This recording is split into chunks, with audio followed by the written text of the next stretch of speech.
सर्वांना नमस्कार. आज आपण RT 2025 या संदर्भात माहिती बघणार आहोत. RT 2025 अंतर्गत इयत्ता पहिलीच्या विद्यार्थ्यांसाठी शासनाच्या वतीनं फ्री एज्युकेशन दिलं जाते. त्यामध्ये ज्या इंग्लिश मीडियम किंवा इंग्लिश मीडियमच्या स्कूल्स आणि ज्या प्रायव्हेट स्कूल्स आहेत त्या स्कूल्समध्ये विद्यार्थ्यांना प्रवेश दिला जातो. इयत्ता 8वी पर्यंत हे कुठल्याही प्रकारची फी न करता ह्या विद्यार्थ्यांना मोफत शिक्षण दिले जाते.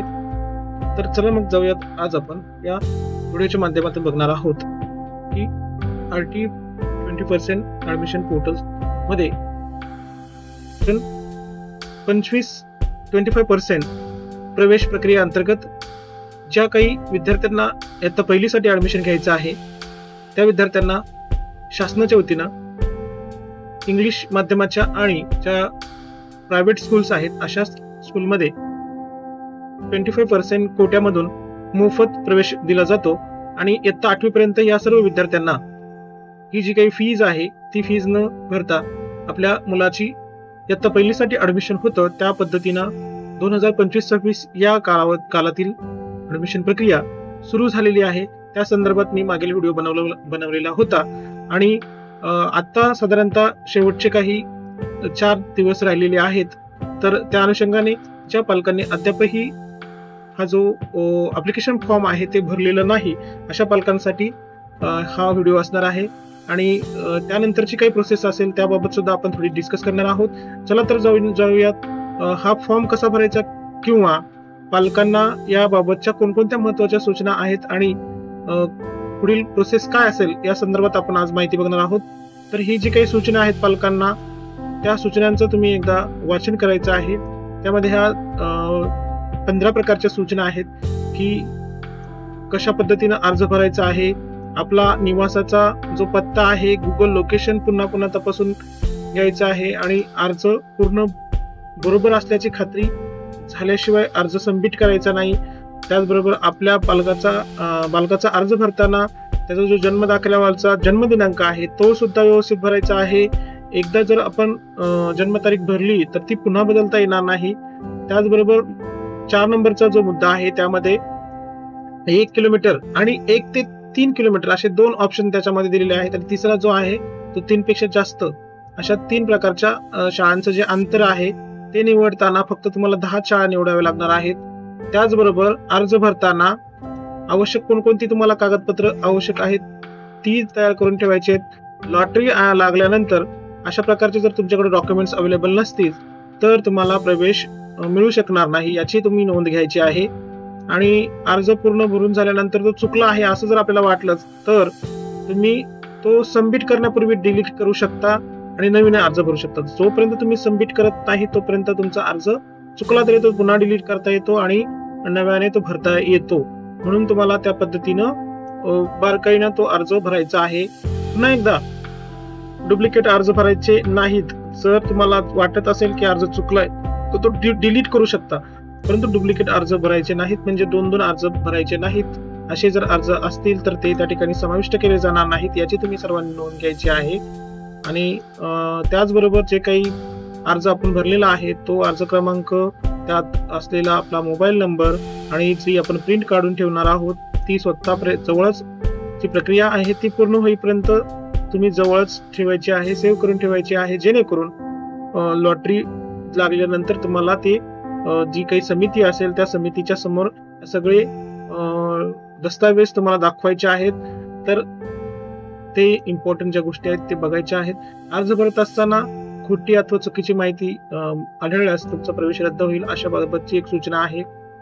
यामध्ये बघा, जर एखादा तुमचा पासवर्ड हरवला किंवा विसरल्यास मला रिकव्हर पासवर्ड करता येऊ शकतो.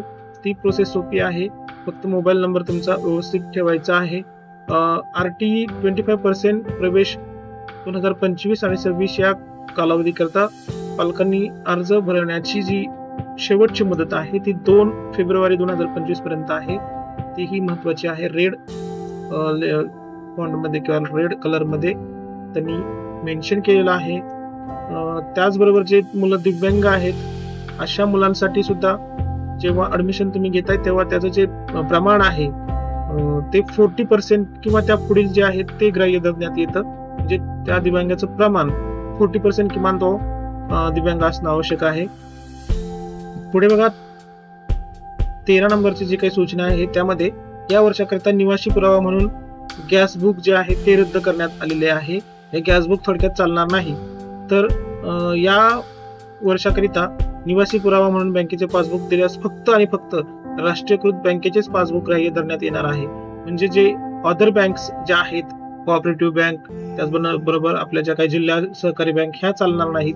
तर आपल्याला फक्त आणि फक्त ज्या काही नॅशनलाइज बँकेज आहेत अशा बँकेचेच पासबुक आपण त्या ठिकाणी पुरावा निवासी जो आपला रेसिडेन्शियल ऍड्रेस साठी जो पुरावा आहे तो आपण ग्राह्य गव्हर्नमेंट धरणार आहे.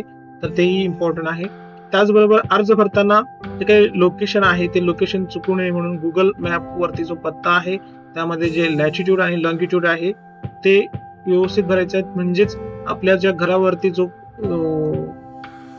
बाण आहे किंवा जे काही सिम्बॉल आहे ते घरावरती व्यवस्थितपणे ठेवायचं आहे. तरच ते तुमचं अक्षरवृत्त रेखावृत्त ज्याला आपण लॅटिट्यूड आणि लॉंगिट्यूड असं म्हणतो ते लोकेशन तुमचं ट्रेस करणार आहे आणि त्यानुसारच तुम्हाला ते योग्य पद्धतीनं तुमच्या घराला मॅप करणार आहे. तर मग चला आज आपण हा अर्ज कसा भरावा या ठिकाणी आपण अर्ज भरणार आहोत.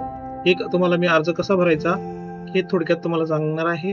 तर या ठिकाणी ऑनलाईन ऍप्लिकेशन आहे. इथे ऍडमिन स्कूल लॉग इन इथे नाही जायचं. इथे तुम्हाला पॅरेंट्स मॅन्युअल आहे म्हणजे तुम्हाला PDF स्वरूपामध्ये एक प्रोसेस कशी असेल या संदर्भात आहे आणि काही त्यांचे व्हिडिओ आहेत आणि शेड्यूल त्यांनी दाखवलेले आहेत. तर आपण फक्त पहिल्यांदा ऑनलाईन ऍप्लिकेशन या टॅबकडे जाऊयात. आता इथे बघा अशा पद्धतीची ही टॅब ओपन होते आणि मग तुम्हाला या ठिकाणी न्यू रजिस्ट्रेशन करायचं आहे 2025-26 साठी. तर याच्यावर क्लिक केल्यानंतर तुम्हाला या ठिकाणी तुमचा जिल्हा निवडायचा आहे. सपोज आता या ठिकाणी पुणे जिल्हा तुमचा असेल किंवा जो काही तुमचा जिल्हा असेल तर तुम्ही या ठिकाणी मेन्शन करायचं आहे आणि तुमच्या मुलाचं किंवा पाल्याचं तुमचं नाव या ठिकाणी टाकायचं आहे. ठीक आहे, मी या ठिकाणी एक सॅम्पल म्हणून एक नाव टाकतोय. लास्ट नेमने स्टार्ट करायचं आहे आणि मिडल नेम तुम्हाला टाकायचं आहे. ठीक आहे, इथे डेट ऑफ बर्थ मध्ये तुम्हाला मेन्शन करायचं आहे. तर डेट ऑफ बर्थ तुम्हाला इथे मेन्शन करायची आहे जी काही डेट ऑफ बर्थ असेल. ओके, तर या ठिकाणी तुम्ही जेव्हा अशा पद्धतीने डेट टाकता तिथे त्यानंतर तुम्हाला तुमचं एज काय आहे मुलाचं, त्या मुलाचं एज किती वर्ष, किती महिने आणि किती दिवस हे सगळं या ठिकाणी डिटेल्स येतं आणि त्याच्यानुसार तुम्ही कोणत्या क्लाससाठी अप्लिकेबल आहात हे सुद्धा मेन्शन होतं. तर या ठिकाणी आपण हे सगळी माहिती भरल्यानंतर कॅप्चा टाकायचा आहे आणि तो कॅप्चा टाकल्यानंतर तुम्हाला तुमचा मोबाईल नंबर टाकायचा आहे. ऑलरेडी मी एक ऍडमिशन ते भरलेलं आहे त्याच्यामुळे मी इथे या ठिकाणी तुम्हाला फक्त जस्ट दाखवण्यासाठी आपण कॅप्चा टाकूयात. Second QX778G. ओके, आणि त्यानंतर तुम्हाला या ठिकाणी मोबाईल नंबर टाकायचा आहे. ठीक आहे, आता या ठिकाणी रजिस्टर केल्यानंतर तुम्हाला मेसेज येईल तुमच्या ज्या ठिकाणी तुम्ही मोबाईल दिलेला आहे त्या नंबरवर त्याचा मेसेज येतो आणि मग तुम्ही तो त्या ठिकाणी मेन्शन करू शकता.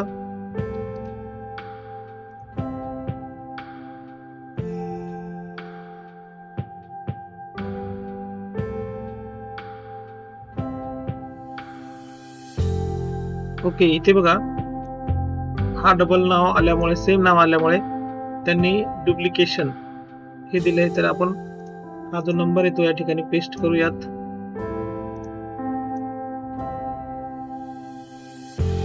ओके,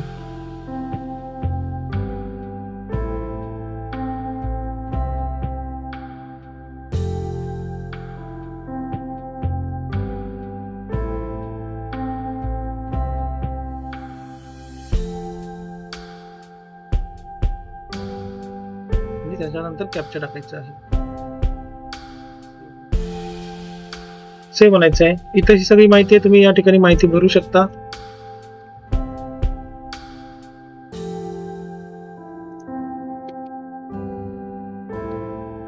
या ठिकाणी चाइल्ड नेम असेल, बालकाचं पूर्ण नाव हे तुम्हाला मेन्शन करायचंय, बालकाचे संपूर्ण नाव आडनावाने स्टार्ट करायचंय. इथे बघा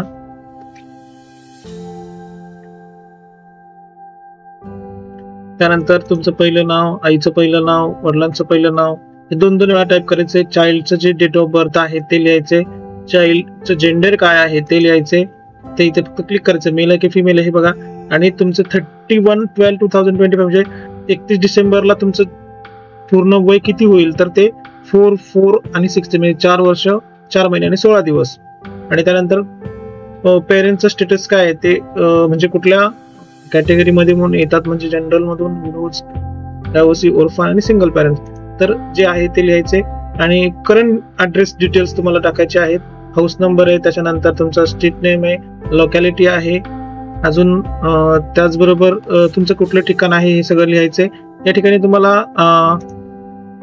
आता मी मगाशी तुम्हाला जसं म्हटलं होतो त्या पद्धतीने इथं लॅटिट्यूड आणि लॉंगिट्यूड हे तुम्हाला फर्स्ट स्टँडर्ड साठी ऍडमिशन दिसत नाहीये. हे प्री केजी म्हणजेच आपण सिनियर केजी, ज्युनियर केजी असं म्हणतो, या स्टँडर्ड साठी ह्या 2 स्कूल या ठिकाणी निवडलेल्या आहेत. इयत्ता पहिलीसाठी तुमचं एज हे 6 वर्षापेक्षा जास्त असेल तरच तुम्हाला त्या स्कूल निवडता येतील. तर मग इथे ह्या पद्धतीने हे स्कूल निवडलेले आहेत. त्यानंतर शेवटी आता फॉर्म सबमिशन येतं आणि इथे कोणकोणत्या प्रकारच्या तुम्ही स्कूल निवडलेले आहेत ते इथे डिटेल्स तुम्हाला दिसते. आणि नेक्स्ट प्रोसेस म्हणजे जे काही ऍडमिट कार्ड किंवा ग्रीव्हन्स आहे ते तुम्हाला या ठिकाणी दिसेल.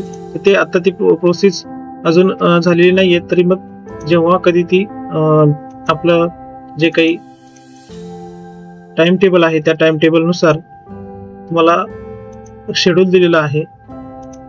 फर्स्ट राऊंड आहे, सिलेक्शन राऊंड बघा हा 2 तारखेला सगळे फर्स्ट राऊंड सगळ्यांचे होणार आहेत.